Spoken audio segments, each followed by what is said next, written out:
Hello, welcome to the Game on Grapevine. Today we're feeling a little bit sorry for one of our writer friends. My name is Alan Wake. I'm a writer. Yep, poor Alan Wake. First his wife goes missing, then he's sucked into a nightmarish twilight world. That's a world of contrasting darkness and light, by the way, not sissy glowing vampires. Now though, it seems Alan just doesn't have that many mates. Despite some brilliant gameplay, astounding atmosphere and strong review scores, not to mention an intense marketing campaign, Alan Wake has sold far less than, well, anyone expected, shifting only 145,000 copies in its opening month. It's a major blow to Microsoft. Alan Wake had an extraordinarily long development period, being in the planning stages from as early as 2001. Team Xbox really threw their weight behind it as one of their AAA exclusives of 2010, so such disappointing initial sales must be hard to stomach.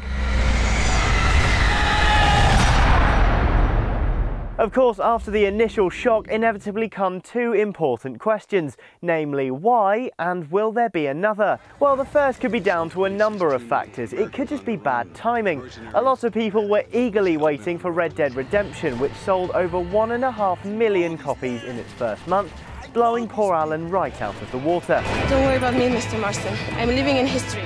I'm not afraid to die. Secondly, the lengthy development cycle could have hurt Microsoft in simply denying gamers what they wanted for so long. It's entirely possible that by the time Alan turned up to the party, the kids just weren't that keen on hanging out with him anymore. I thought we could be happy here. Finally, it could simply be that people just weren't that up for a third-person thriller based around a troubled writer, which would be sad, to be honest, as Alan Wake really is a great title that deserved to sell far better than it has. So will there be a second? We certainly hope so, but can't say for sure either way right now.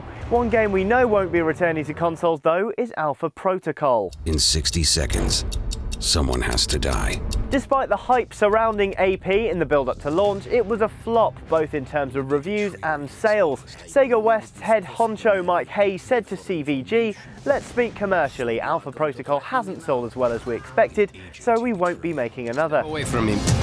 After you have what you need, you will kill me. Fair enough. Anyway, it's been a shaky start for Alan Wake and a bumpy landing for Alpha Protocol, and now we want to know what you think. Should there be another Alan Wake? Did you decide to buy it? If not, why not? Leave us a comment below, we'll try and get to the bottom of this mystery. Anyway, that's your lot from me for now. More cheerful gaming news tomorrow, hopefully.